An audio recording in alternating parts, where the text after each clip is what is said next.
네, 여러분 안녕하십니까. 9월 17일 수요일 아침 메리성경 목사와 함께 나누겠습니다. 오늘은 역대하 3장을 함께 살펴보겠습니다. 1절에서 4절까지를 읽어 드리겠습니다. 솔로몬이 예루살렘 모리아 산에 여호와의 전 건축하기를 시작하니 그곳은 전에 여호와께서 그의 아버지 다윗에게 나타낸 곳이요 여부수 사람 오르난의 타작 마당에 다윗이 정한 곳이라. 솔로몬이 왕위에 오른 지 넷째 둘째 달 둘째 날 건축을 시작하였더라. 솔로몬이 하나님의 전을 위하여 놓은 지대는 이러하니 옛날에 쓰던 자로 길이가 60규빗이요 너비가 20규빗이며 그 성전 앞에 있는 낭실의 길이가 성전의 너비와 같이 20규빗이요 높이가 120규빗이니 안에는 순금으로 입혔으며. 아멘. 오늘 본문의 내용을 중심으로 은혜로 세워지는 성전, 은혜로 세워지는 성전이라는 제목으로 말씀을 증거하겠습니다. 솔로몬이 이제 즉위하고 나서 넷째 해, 즉 4년쯤 되었을 때 성전을 건축하기 시작합니다. 자기의 이제 왕위가 견고해지고 이제 뭔가 체제가 정비가 된 이후에 성전을 본격적으로 건축하기 시작한 날이 4년 2개월 또 2일 되던 해에 시작했다. 이렇게 정확하게 역사를 기록하고 있는 것을 보게 됩니다. 그러면서 그 다음부터는 성전의 규모에 대해서 나오고 또 성소와 지성소에 대해서 나오고 그리고 마지막에는 성전 앞에 두 기둥의 모양, 즉 설계도를 설명하듯이 오늘 쫙 펼쳐지고 있는 것을 보게 됩니다. 이것을 통해서 하나님의 성전, 즉 솔로몬을 통해서 지어지는 이 하나님의 성전이 그 은혜와 그리고 평화의 시대라는 것을 상징적으로 보여주고 있습니다. 전쟁 중에 이런 일을 행할 수가 없고 또 왕권이 안정되지 않았을 때 이런 일을 행할 수가 없었던 것이죠. 그래서 오늘 보면 이 모든 것이 하나님의 은혜로 진행되고 있다고 우리가 볼 수가 있겠습니다. 그러면서 거기 보면 아주 중요한 내용이 다윗에게 나타난 곳이라 이래 말합니다. 그래서 예루살렘 모리아산 여호와의 전 건축하기를, 이 모리아산은 또 고대의 아브라함이 이삭을 하나님께 바치려고 했던 장소이기도 했습니다. 그리고 자기 아버지 다윗이 오르난의 타작마당에서 거기서 하나님을 만났던 기억이 있습니다. 그래서 여기에 솔로몬의 성전이 건축되는 것이죠. 그러니까 무슨 말씀하느냐면 결국은 언약의 장소, 약속의 장소, 하나님의 은혜의 장소에 성전이 세워지고 있다고 말씀하고 있습니다.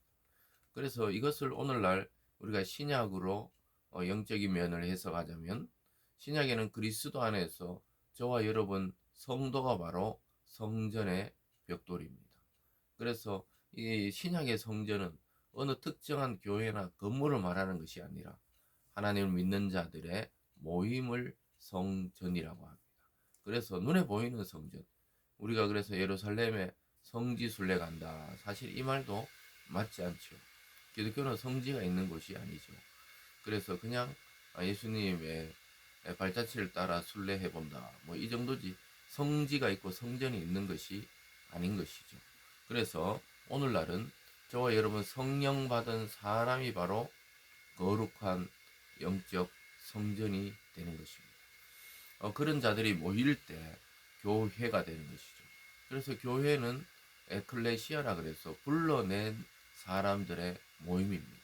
세상에서 죄에서 나의 생활에서 하나님이 불러내서 모아놓은 곳이 바로 교회입니다.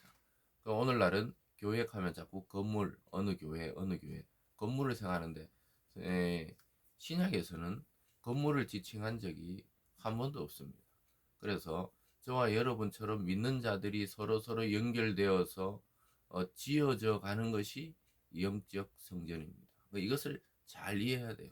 구약의 성전은 솔로몬이 벽돌을 하나 쌓아서 완공한 것이지만 신약의 성전은 예수 그리스도를 믿는 자들이 한 명 한 명 모여서 이 영적으로 보면은 이 성전의 겉모습은 없지만 영적으로 연결되어서 거기 성령이 임재하고 하나님의 응답이 있고 치유가 있고 회복이 있고 구원에 있는 장소가 되는 곳, 그것이 바로 모일 때마다 그것이 성전이 되는 것입니다.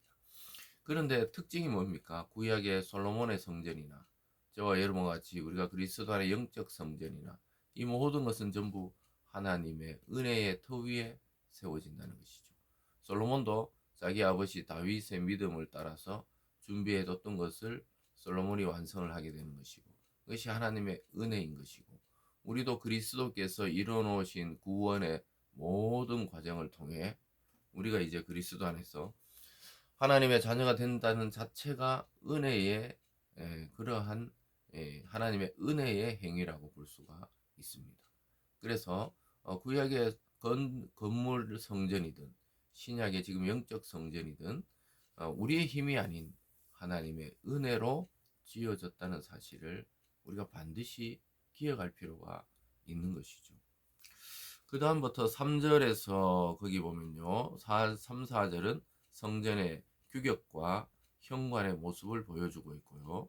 그리고 5절에서 7절까지는 성소를 보여주고 있는 것입니다. 6절에 보면 또 보석으로 성전을 꾸며 화려하게 하였으니 그 금은 바로 와인 금이며 또 금으로 성전과 그 들보와 문지방과 벽과 문짝에 입히고 벽에 그룹들을 아로 새겼더라. 그래서 성전 입구가 있고 들어가면 성소가 있고 그 다음에 커튼을 치고 그 안쪽으로 들어가면 지성소라는 것이 있어요. 이 지성소가 하나님을 만나는 핵심적인 장소입니다. 8절에 보면요. 또 지성소를 지었으니 성전 너비대로 길이가 20규빗이요 너비도 20규빗이라 순금 600달란트로 입혔으니 몸무게가 금 50개벨이요 다락들도 금으로 입혔더라. 그래서 지성소는 법궤를 놓아두는 곳이죠.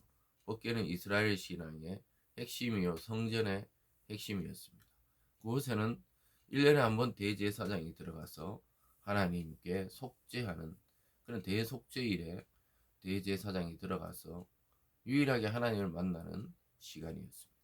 그런데 지금은 우리가 그리스도 안에서 대제사장 대신 예수님께서 하늘 성소를 열어젖혔기 때문에 우리는 그곳으로 바로 예수님께 기도하면 그것으로 바로 전달되게 되어 있습니다. 이게 무슨 말이냐면요. 이 유대인들은 1년에 한 번 대제사장만 지성소에 들어가서 백성의 모든 죄를 고하고 만약에 하나님이 사해 주시면 살아서 나오는 것이고 만약에 사해 주지 않으면 대제사장이 대표로 그 안에서 죽임을 당해요. 그래서 아무도 들어갈 수 없고 대제사장만 들어가니까 항상 지성소에 들어가는 날에는 나머지 제사장들이 대제사장 허리에 끈을 묶어서 들여보냅니다. 그래서 아무 기척이 없고 하면은 그 죽은 시체를 끌어내야 되기 때문에 줄을 메어서 지성소 안으로 들어가는 것이죠. 근데 우리는 그리스도가 대제사장이 되셔서 하늘 지성소로 바로 가서 자기 피를 뿌림으로 하나님과 우리 사이에 막혔던 담이 허물어졌어요. 그래서 이제는 예수 이름으로 누구나 하늘 지성소, 즉 하나님께 나아가 기도할 수 있게 된 것입니다. 그래서 이 신약과 구약을 같이 봐야 그리스도가 왜 우리 앞에 또 대제사장적인 역할을 하셨는지 이해가 되는 것입니다. 인류의 모든 죄를 짊어지고 하늘 보좌 앞에 하늘 지성소에 자기 자신 스스로가 제물이 되어서 피를 뿌림으로 우리는 살아나게 되었다는 사실이죠. 그 대제사장이 이스라엘 백성의 모든 죄를 자기가 책임지고 들어가듯이 그리스도께서 온 인류의 죄를 짊어지고 하나님 앞으로 나가셨던 사건이 바로 십자가의 사건이죠. 그래서 이것이 연결되어 있습니다. 어쨌든 그 다음에 보면요. 마지막에 보면은 성전 앞에 두 기둥이 있어요. 17절에 보면요. 그 두 기둥은 성전 앞에 세웠으니 왼쪽에 하나요 오른쪽에 하나라. 오른쪽 것은 야긴이라 부르고 왼쪽 것은 보아스라 불렀더라. 그래서 야긴이라 의미는 하나님이 세우실 것이다 이 말씀이고 보아스란 것은 하나님께 능력이 있다. 즉 능력이 있으신 하나님께서 이 성전을 세우실 것이라는 사실을 보여주고 있습니다. 사랑하는 여러분, 오늘 이 솔로몬의 성전, 이것이 준비되고 세워지는 이 과정이 은혜로 된 것처럼 저와 여러분의 구원과 또 신앙과 삶이 하나님의 은혜로 이루어졌음을 깊이 깨닫는 이 시간 되기를 바랍니다. 기도하겠습니다. 사랑의 하나님 아버지, 감사드립니다. 오늘 또 우리에게 귀하고 복된 은혜로운 말씀을 주심에 감사드립니다. 하나님, 우리는 건물 성전을 짓지는 않지만 우리 인생 자체가 또 우리들이 속한 교회가 하나의 영적 성전이 되도록 다듬고 또 우리의 역할을 감당함으로 함께 지어져 가는 그런 부름을 받았습니다. 하나님 아버지, 우리 자신이 성적 성전의 벽돌이 되고 기둥이 되어서 하나님 나라의 중요한 일꾼들이 다 되게 하시고 또 한 사람도 나고자가 없이 하나님의 은혜대로 지어지는 그러한 성도들 다 되게 하여 주시옵소서. 감사드리며 예수님 이름으로 기도드리옵나이다. 아멘.